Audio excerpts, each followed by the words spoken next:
Bonjour à tous. Pour cette vidéo, je vais vous présenter une autre tenue. D'apparence, je suis un soldat US, mais en réalité,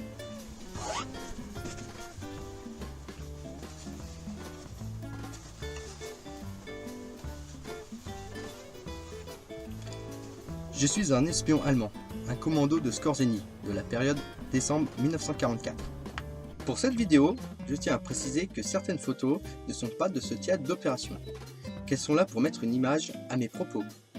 Et comme je vous l'ai dit dans ma première vidéo, je peux me tromper, je n'ai pas la science infuse. Voici l'histoire en résumé. Otto Skorzeny était un lieutenant-colonel SS devenu célèbre en libérant Mussolini. Il a été chargé d'un plan conçu par Hitler, l'opération Krief.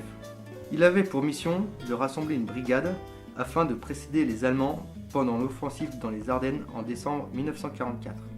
Son objectif est de garder intacts quelques ponts sur la Meuse. La subtilité est que ces hommes disposaient de matériel américain, uniformes et véhicules de capture. Par contre, la prise de ces ponts devait se faire en uniforme allemand. L'officier général Jodl lui donna 2 bataillons d'infanterie et une compagnie de chars. Il a été difficile de rechercher des soldats parlant anglais. Seule une dizaine le parlaient très bien, 125 assez bien et 200 au niveau scolaire. On leur apprit les habitudes américaines, les expressions et injures.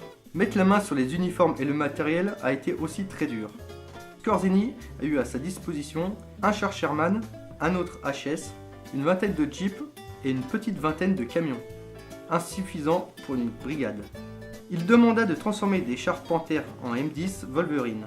Pour créer la confusion chez les Américains, il prit la décision d'équiper complètement qu'une compagnie.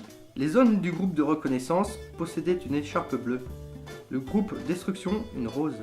Elle devait être sortie ainsi que des effets allemands en présence de soldats de leur camp.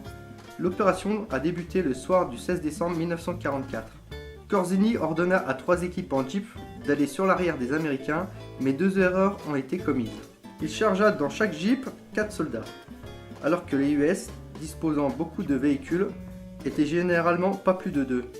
Pour les trajets de nuit, les Allemands roulaient à l'aide des blackouts.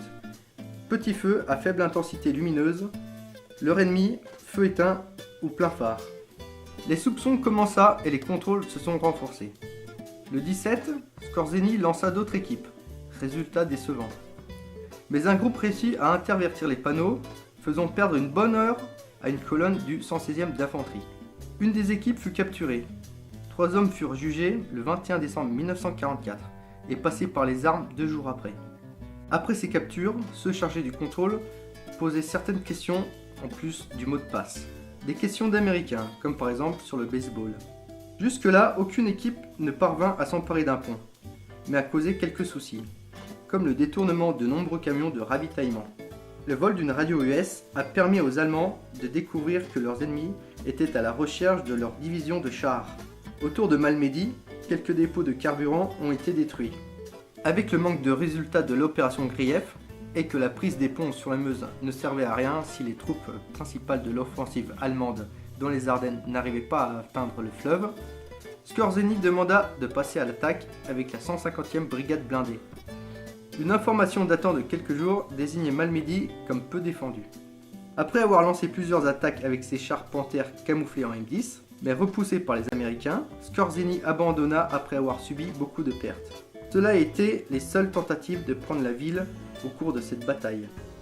La 150e brigade blindée et Skorzeny arrêta ici leur contribution pour les Ardennes. Pour finir, cette opération fut un échec, mais créa beaucoup de discorde ainsi de le sentiment de peur chez les Alliés. Une vingtaine d'hommes de ce commando fut exécutés.